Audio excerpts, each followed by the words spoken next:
Assalamualaikum warahmatullahi wabarakatuh. Salam sejahtera buat kita semua. Perkenalkan diri, nama saya Arwi Dodo. Saya adalah dosen pada program studi Administrasi Perpajakan Program Pendidikan Vokasi Universitas Indonesia. Pada kesempatan kali ini, saya akan menjelaskan proses pembelajaran pada salah satu mata kuliah yang saya ampuh, yaitu mata kuliah Praktek Pemotongan PPh Pasal 2126. Video berikut adalah video terkait dengan bukti unjuk kerja pada Tridharma Perguruan Tinggi untuk bidang pengajaran. Pada mata kuliah Praktek Pemotongan PPh Pasal 2126, mata kuliah ini ditawarkan pada semester 3 dengan bobot SKS sebanyak 2 SKS. Artinya, mahasiswa diberikan kesempatan untuk belajar sebanyak 2 dikali 170 menit atau ekuivalen 340 menit selama sepekan. Capaian pembelajaran mata kuliah ini diselaraskan dengan CPL dari program studi, yaitu berupa sikap, pengetahuan, keterampilan umum, dan keterampilan khusus.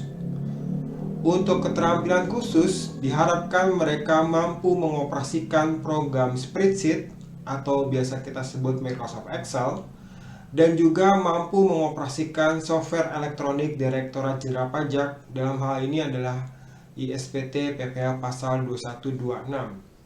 Sehingga mereka mampu melaksanakan kewajiban dan memenuhi hak perpajakan di bidang pemotongan PPh Pasal 2126. Tentunya juga harus memenuhi kode etik profesi pajak dan memenuhi kaidah-kaidah terkait dengan proses penghitungan, pemotongan, pembayaran, hingga pelaporan SPT masa PPh 2126. Secara umum, deskripsi mata kuliah ini adalah mata kuliah ini akan membahas ketentuan yang berlaku, khususnya untuk PPh 21 dari tataran undang-undang beserta peraturan-peraturan teknisnya, yaitu dari Per 16 2016, Per 14 2013, dan lain-lain. Sehingga mereka paham dari konsep dasar perhitungan, kemudian mereka mampu mengaplikasikan pengenaan tersebut dalam bentuk penggunaan spreadsheet atau Microsoft Excel dan mengisi SPT masa 2126 secara elektronik. Dengan metode pembelajaran studi kasus, diharapkan mereka terbiasa dan mampu siap kerja dalam proses magang maupun bekerja ketika lulus nanti. Dalam praktek nanti di industri, wajib pajak dalam hal ini pemberi kerja memiliki kewajiban mulai dari menghitung, mengisi, menyetor, dan melapor SPT masa setiap bulannya. Mulai dari transaksi pegawai tetap, pegawai tidak tetap, bukan pegawai, bahkan sampai perhitungan PPh 21 yang bersifat final, salah satunya adalah transaksi pesangon. Paling tidak ada 8 pokok bahasan yang diajarkan di mata kuliah ini dengan menggunakan Microsoft Excel, mulai dari perhitungan PPh 21 untuk pegawai teratur, kemudian penghasilan tidak teratur seperti THR dan bonus untuk pegawai tetap. Kemudian juga akan diajari PPh 21 selain pegawai tidak tetap, kemudian menggunakan Microsoft Excel untuk perhitungan di akhir tahun pajak. Khusus untuk ISPT-nya sendiri akan juga diajarkan mulai dari instalasi, kemudian setting profil wajib pajak, sampai setting database. Dan tidak kalah pentingnya adalah melakukan impor transaksi bukti potong A1 atau A2, kemudian impor bukti potong tidak final untuk lampiran 6, kemudian impor bukti potong di lampiran 7, dan termasuk penerima penghasilan dan pegawai tetap. Kenapa kami harus tampilkan ini? Kami harus menjelaskan ini kepada mahasiswa, karena dalam praktek nanti di lapangan, kasus yang akan mereka terima tidak hanya berjumlah 5-10 pegawai saja, bisa sampai ratusan, bahkan sampai ribuan. Oleh karena itu, pengoperasian ISPT PPh 21 selain Desember dan Desember juga merupakan salah satu materi pembelajaran yang harus mereka kuasai. Sedangkan untuk pustaka, ada dua modul utama yang kami sediakan, yaitu modul PPh 2126 yang sebenarnya mereka sudah pernah pelajari di mata kuliah pemotongan PPh 2126 teorinya. Kemudian yang kedua modul teknik pengisian SPT massa 2126. Ini modul PPh 2126 yang mereka sudah pelajari semester lalu. Kemudian di semester ini kami menyediakan teknik pengisian SPT 2126 hingga sampai ke kasus-kasus yang kami sajikan dalam bentuk soal-soal.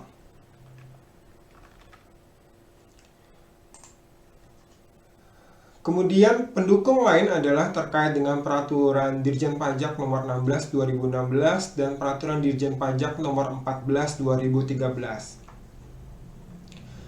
Untuk media pembelajaran dibutuhkan dua perangkat, yaitu perangkat lunak dan perangkat keras. Dalam hal ini perangkat keras yang mereka harus sediakan adalah komputer atau laptop. Sedangkan perangkat lunak setidaknya ada 6 yang kami sediakan, yaitu Excel, kemudian ISPT 2126, versi terakhir ada 2.4. Artinya mereka mahasiswa harus download dulu di website pajak.go.id. Kemudian Microsoft Office khusus untuk PowerPoint dari dosen, kemudian aplikasi emas, kemudian aplikasi Zoom karena menggunakan metode pembelajaran jarak jauh, dan keenam adalah Microsoft Windows atau Linux. Khusus untuk aplikasi emas, ini merupakan e-learning management system yang dibuat oleh Universitas Indonesia untuk bagian dari proses pembelajaran. Jadi di sini kami sudah, ini adalah contoh dari emas yang kami siapkan untuk praktek pemotongan PPh 2126 untuk kelas A. Ini ada informasi umum, kemudian deskripsi mata kuliah, CPMK, sub CPMK, sampai masalah evaluasi. Di sini di setiap pertemuan nanti si mahasiswa akan ada absen, kemudian proses soal akan juga diupload, kemudian contoh kertas kerja juga akan diupload, kemudian mereka harus mengupload tugas sesuai dengan jadwal yang sudah disediakan. Selain itu, beberapa materi memang kami tampilkan di YouTube sehingga mereka belajar secara asinkronus, melalui secara mandiri, baik di rumah mereka menggunakan komputer atau laptop atau menggunakan handphone. Ini contoh diantaranya.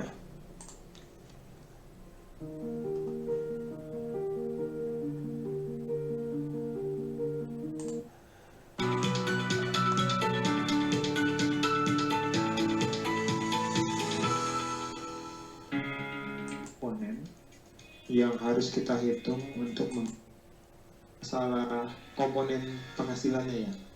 Misal kita bikin dulu Jadi beberapa pertemuan akan disiapkan video-video pembelajaran yang kami siapkan di YouTube. Ini contohnya, kemudian juga ada menu-menu di ISPT gitu ya. Kemudian ada juga menggunakan Excel gitu ya. teman mau ngubah username, tadi kan defaultnya administrator ya, baru misalkan nama kalian atau Kemudian tujuan mata kuliah ini adalah terkait dua kemampuan, yaitu kemampuan kognitif, kemampuan teknis dan analisa, kemudian kemampuan soft skill terkait dengan pengembangan kepribadian. Diharapkan mereka juga memiliki keterampilan mengelola waktu, kemudian kerjasama kelompok, kemudian juga bisa kepercayaan diri waktu melakukan presentasi ke dosen.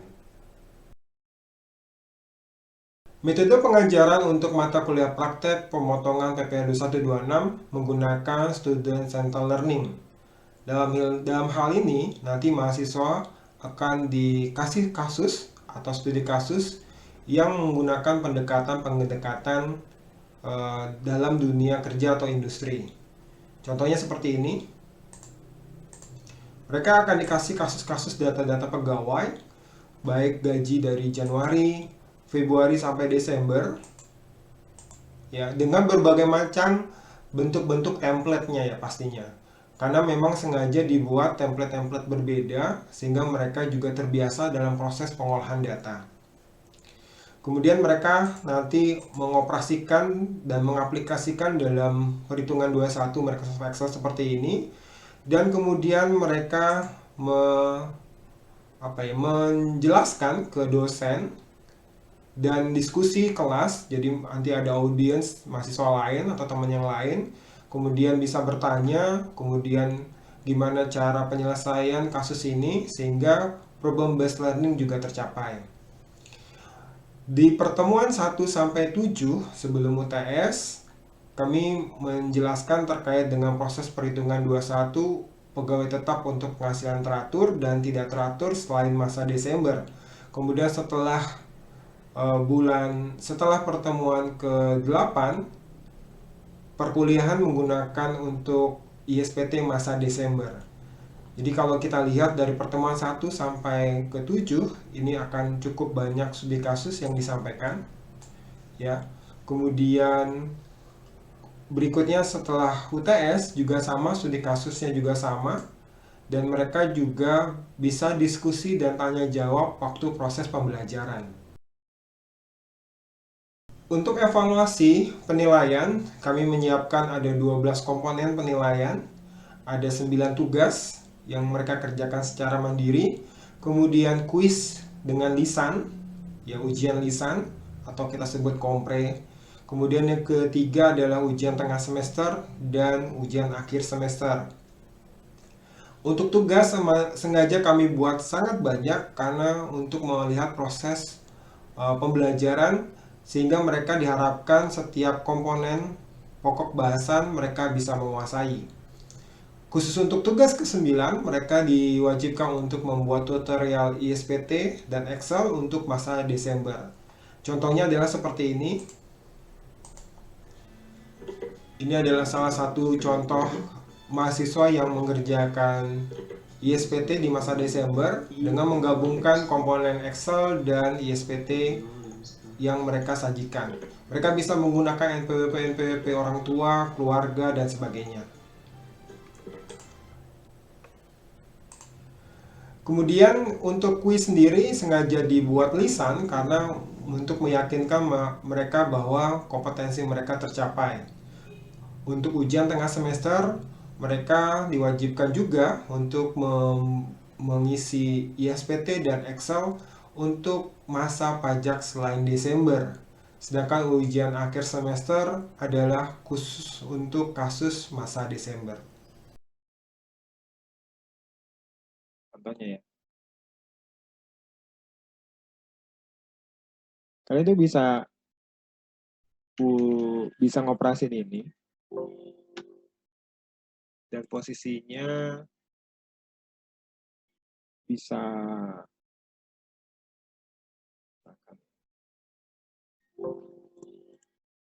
yang data-data ISPT kayak gini ke input.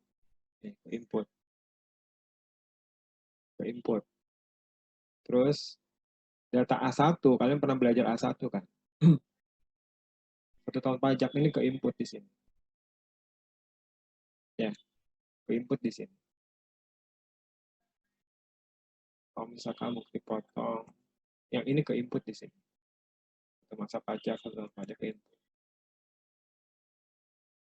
Atau misalkan kalian akan input daftar SSP-nya juga di sini. Sehingga kita bisa untuk pelaporan SPT. Untuk pelaporan SPT. Ya. Ini nanti kerjaan kalian nih, jadi konsultan ini. Tiap bulan ngerjain ini, kayak gini kan tiap bulan kan. Ya. Dari Januari sampai Desember. Jadi ngoperasin ini sebenarnya. Ini belum berubah ya. Ini ISPT itu belum berubah. ISPT 21 itu masih stabil. Dari 2015 sampai sekarang masih nggak ada perubahan. Cuma rubah aja yang update terbarunya aja. Intinya kalian bisa di sini operasi ini. Gimana sih fitur-fiturnya, isinya apa aja gitu. Di sini. Yang cara potong, satu karyawannya itu siapa aja gitu. Di sini intinya. Ini kebetulan kasusnya nih PT-nya nggak terlalu banyak karyawan yang di atas PTKP-nya. Tapi di bawah PTKP-nya banyak banget. Gitu. Intinya di sini. Terus kedua, sebelum masuk ke sini, kalian harus punya kertas kerjanya. Kertas kerja apa? Kertas kerja Excel-nya.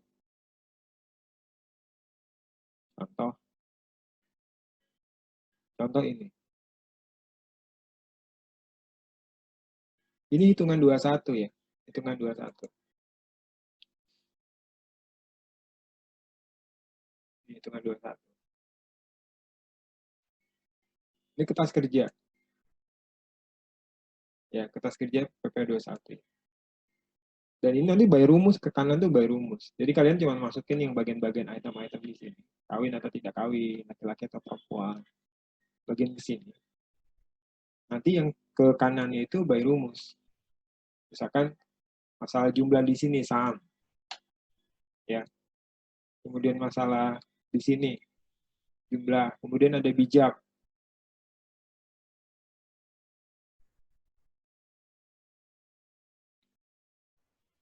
Ini bijak, B jabatan. Ini rumusnya kayak gini. Kan berarti ada rumus if kan. Kemudian ada bijak 2. Saya ceritakan dulu. Kemudian PTKP. Ini ada rumus TK itu gimana. Misalkan ini masih pakai PTKP yang lama ya.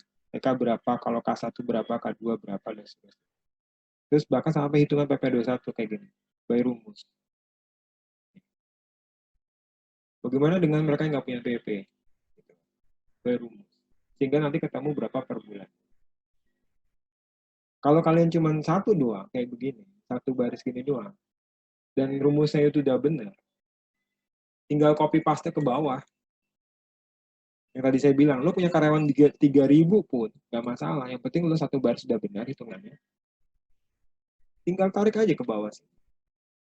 Rumusnya ya, rumusnya ya. Ini kan rumus-rumusnya ya. Ini kalian tarik ke bawah. Kayak gitu. Kemudian yang rumus-rumusnya kalian tarik ke bawah.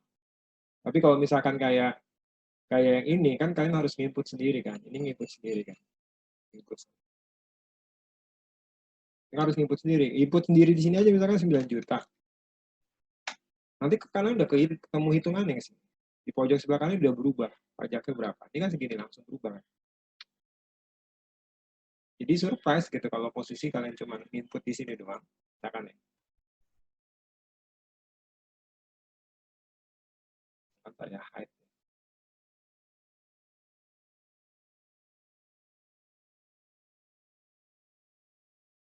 Lihat ya. Lihat angkanya tuh ya. Di pojok sebelah sini ya. Ini akan berubah kalau kayak saya input-input di sini. Misalkan saya input sini 10 juta. Berubah kan? 7.500.000. Ini 3 juta aja misalkan. 3 juta mungkin masih di bawah PTKP gitu. Jadi berubah otomatis. Terus kan berubah. Cuma gitu doang kerjanya. Berubah. Otomatis kan. Gitu kan kalau misalkan di sini nanti jadi K-nya berapa, K2 atau K berapa, itu juga berubah nanti. Misalkan dia K1, tuh otomatis berubah kan. K2, otomatis berubah. Ini kemudian nggak berubah ya. Ini ada berubah kan. Otomatis. Ini juga misalkan berubah, ini ada 4, ini berubah kan. 3, 5, berubah kan. Jadi by rumus semua. Nah, tapi kan ketika by rumus itu, kalian harus tahu gimana cara hitung rumusnya, memformulasikan kasus itu ke dalam rumus kayak gini. Kalian harus tahu. Ya, kurang lebih kayak gitu ya. Misalkan kalian ganti laki-laki tidak kawin sama kawin, gue bisa. Nah, Yang jadi masalah adalah ketika di sininya ini. Gimana? Jadi kalian tugas kalian bikin rumus yang di sini. Rumus yang kira-kira dibutuhkan. Jumlah bruto, bijak, dan lain-lain itu kalian bikin rumusnya. Jadi nggak ada lagi misalkan ada penghasilan bruto 9 juta, kemudian kali 0, kali 5% pakai kalkulator, kemudian di enter di sini, nggak bisa. Udah dihindarin kayak begitu. Kenapa? Lamanya luar biasa. Kalau kalian punya karyawannya 3.000, 40.000, nggak mungkin kan? Nah, ini satu ya, rumus-rumus yang kayak di sebelah kanan. Tapi sebelum masuk ke rumus sana, kalian gimana caranya ngolah data biar angka ini dapat. Yang saya kasih warna biru ya. Yang biru deh. Hijau nih. Angka ini dapat dari mana gitu. Atau angka yang ini dapat dari mana? Bonus kayak gini. Dapat dari mana? Berarti kan dapatnya dari wajib pajak. Ini juga. Bahkan data-data kayak nama, ini, NPWP itu juga dari wajib pajak. Datanya dari wajib pajak. Kawin, tidak kawin, laki-laki, perempuan, kemudian anaknya berapa, apakah dia ekspatriat apa enggak, itu datanya dari klien. Datanya dari klien semuanya. Ya, datanya dari klien. Nah, ketika dari klien, data dari klien, jatuhnya ada. Nanti klien ngasih kalian kertas kerjanya. Kertas kerjanya. Kertas kerjanya seperti apa? Excel juga pasti. Tapi tidak menutup kemungkinan ada yang ngasih kertas kerjanya PDF. Saya pernah, kalau saya pernah. Ada yang PDF, hard copy, saya pernah. Nah, mau nggak mau, kalian gimana caranya mengoperasikannya dengan kertas kerja kalian sendiri. Untuk bisa masuk ke dalam sini. Ini biasanya di ujung doang nih, di ujung.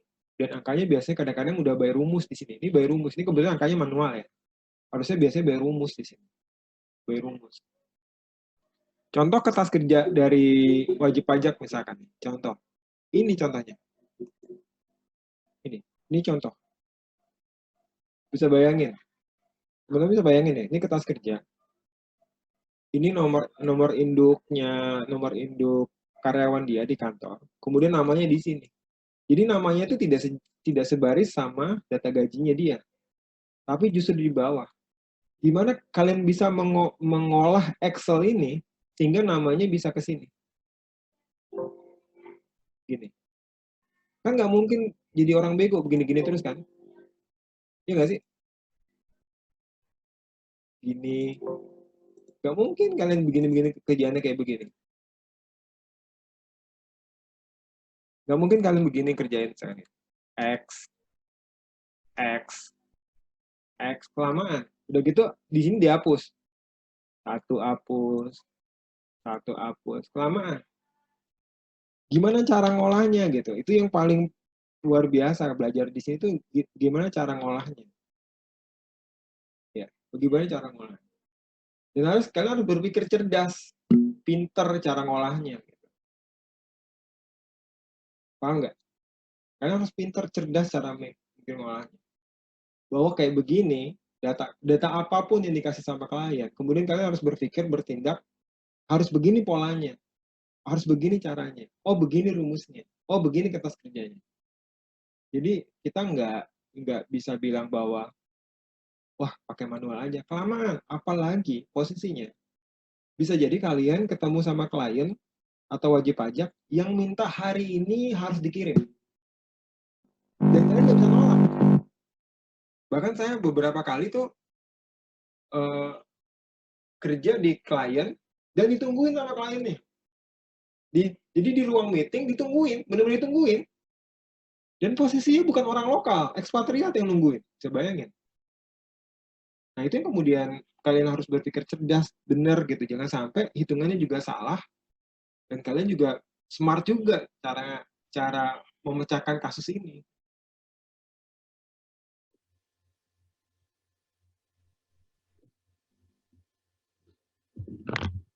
Milova, Latifah.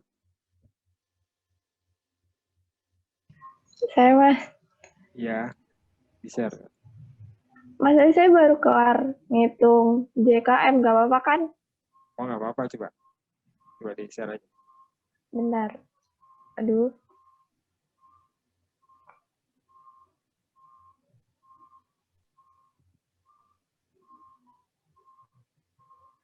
Ini Mas. Mas jangan ketawa ya Mas. Enggak, kok nggak tawa. Mas ini tuh kursnya berapa sih Mas? Kan saya bilang, bayarnya kapan? Bayarnya Oh tanggal gitu. berapa? Cari kurs Jadi Menteri Keuangannya. Tanggal itu. 14.856 ya Mas? Nggak tahu tadi. Zahra Iya, berapa? iya. Ketemu nggak? Zah?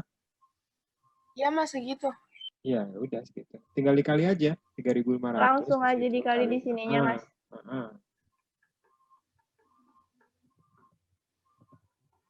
500. Gak usah pakai dolar. Gak usah pakai SAM. Oh langsung aja. 3.000. 500. Gak usah pakai titik. Oh iya maaf. Dikali. Mana sih kali? Oh ya. Dikali 14. 14. 856. 856. Nah, ntar. Ih gila keren banget. Ah, lebay banget dah. Kan baru bisa Mas. Jadi norak. Apanya sih Nora? Tungguin Mas, tungguin. Saya mau sampai kelar. Ya, 400 kali. Mas janji aja saya bisa Mas. Dikali 14.856. Kalau bagus, Ya, posisinya kursnya itu jangan kamu taruh di situ. Jadi kamu taruh Maksudnya? satu di sel sendiri, kursnya $1 sekian. Jadi Oh iya di sini gitu ya Mas. gitu misalkan kurs di situ. Tadi Mas saya mau coba. Ya. Kurs terus. Udah berapa angkanya? 15 berapa tadi? Oh di bawahnya. 14.856. 14.856. Udah coba. Terus? Udah enter aja. Maksudnya gimana Udah sih? enter. Nah di situ coba sekarang. Di Di sininya. transport itu sama dengan 300 dikali kursornya ini. taruh situ. Nah. Ini. Enter. Ya kan? Ya. Oh oke. Tungguin Mas, belum kelar. Tungguin, gua nggak kemana-mana. 500 dikali. Dah. Oh iya, udah nih keluar. Berarti ini di sininya bener kan ya, 0 Mas? Kan dikalinya berapa? Kalinya gaji Oh pokok. iya, belum. Iya, kayak gini.